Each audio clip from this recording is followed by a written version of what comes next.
Nanome hafatra ho an'ireo zay pitsikira fiainan'olona mo idianina raky ny tao anatin'ny pejiny ary hoy izy hoe ôka izay ilay miteny hoe manambadia amizay, ôka izay kosa ilay miteny lavan'ny olona hoe manambadia amizay satria hoe izay mitovy taona aminao dia efa manambady daholo. Betsaka izao ny olona maty mitovy taona aminareo nefa tsy misy miteny hoe maninona raha mba maty amizay anareo fa betsaka olona mitovy taona aminareo no efa maty.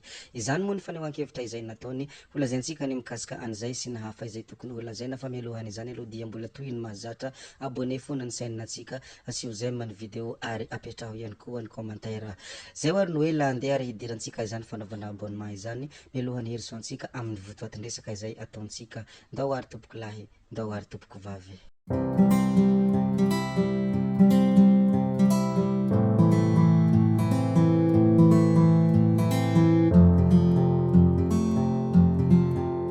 Tamin'iny RN4 iny dia nisy lozam-pifamoivoizana ary maro ny naratra. Nitrangana accident indray tany amin'ny RN4 tetezana an-dranomasina ny maraina teo tokony ho tamin'ny 9 sy sasany. Maro ny naratra ary tsy nisy kosa ny aina nafoy. Fianakaviana avy niala sasatra tany Mahajanga mo ireto tradoza ireto. Miarahaba azy ireo tsy maty fo amanena, arabaina tsy maty fo amanena ary mbola isorana ny Andriamanitra Andriananahary satria mbola nitantana anareo ka tsy nisy namoy ny ainy.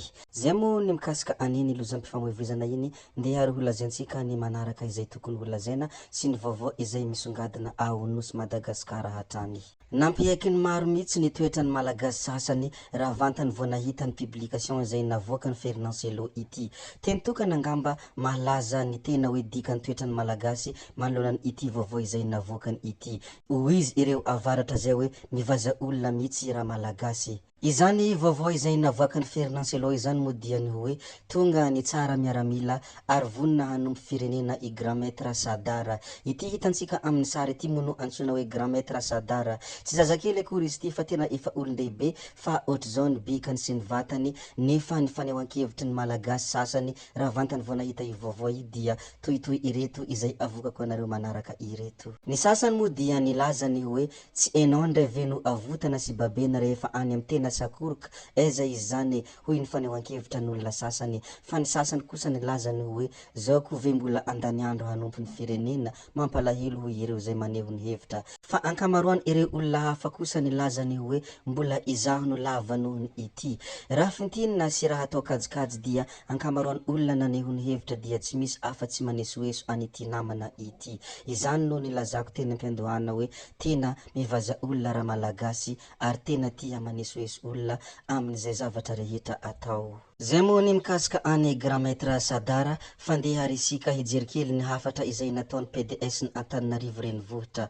Toy izao moa ny hafatra izay nomeny PDS ny Antananarivo renivohitra: ny fampandrosoana ny tanàna no laharam-pahamehana. Tsy mbola nilaza ny maha-kandida na tsia azy amin'ny fifidianana ben'ny tanàna ny PDS ny Antananarivo, tsy iza moa izany fa Ramanantsoa Harilala ny omaly raha nitafa tamin'ny mpanao gazety. Ny fampandrosoana any Antananarivo aloha no vaindon-draha raha, isan'izany ny fijerena ny olan'ny fako, ny fandaminana ny tsena, ny fandrindrana ny fifamoivoizana ary ny fandriam-pahalemana.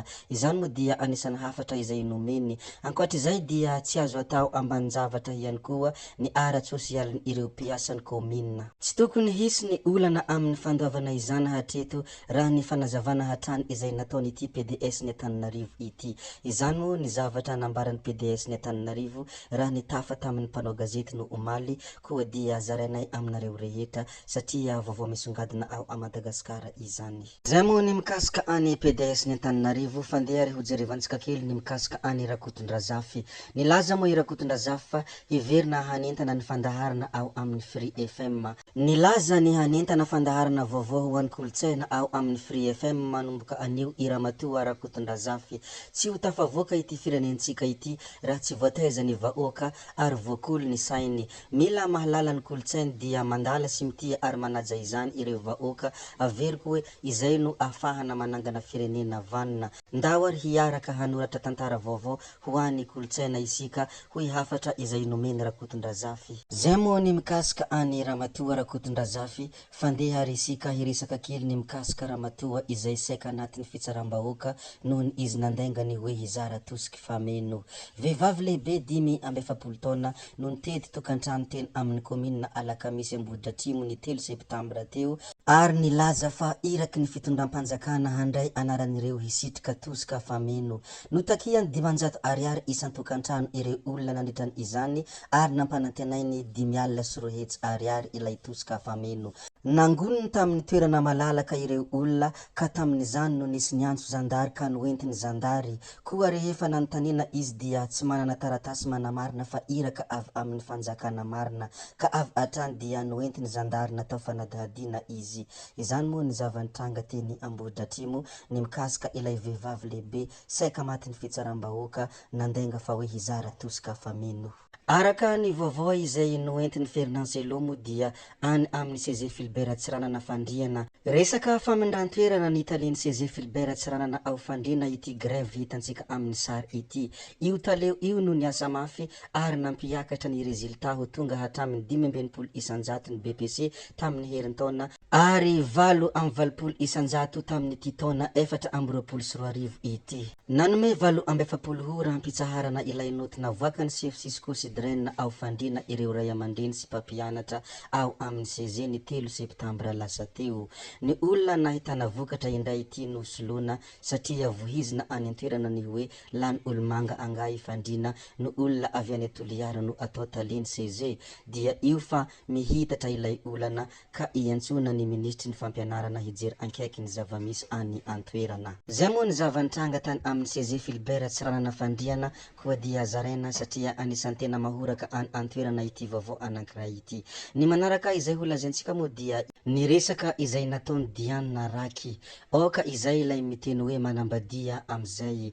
Oka izay kosa ilay miteny lava ny olona hoe manambadia amizay satria hoe izay mitovy taona aminy efa manambady daholo. Betsaka izao ny olona maty mitovy taona aminareo nefa tsy misy miteny hoe maninona raha mba maty amizay fa betsaka ny olona mitovy taona aminareo no efa lasa zany hoe efa maty. Sangisangy zany ho izy fa aleo mifanaja ho afa samy amin'ny lalany sy ny anjarany ary amin'ny raha tiany. Io no nambarany Diana Raky ny tao anatin'ny pejiny. Resaka marina moa izay ary raha fintinina ny tiany tenenina dia ny hoe aza mba mifankalagy ary aza mba mifampiresaresaka ny momba amin'ny fiainana fa samy am'izay tian'ny olona rehetra eto ambonin'ny tany ary tsy voatery zay tianao dia ho tiany hafa ary tsy voatery zay ho tiany hafa dia ahafalifaly anao ihany koa.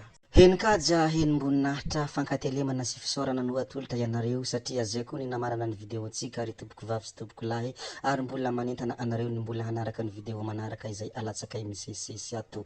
Zay fa tsy halavainay ny resaka hametra beloma izahay ody izahay sodia fa ianareo kosa mazotoa amin'ny zavatra rehetra izay atao ary mazotoa amin'ny zavatra rehetra izay kinasa. Veloma vetivety fa tsy hoe veloma mandrakizay amin'ny manaraka indray no manao ny misimisy. Veloma tompoko lahy, veloma tompoko vavy finaritra daholo.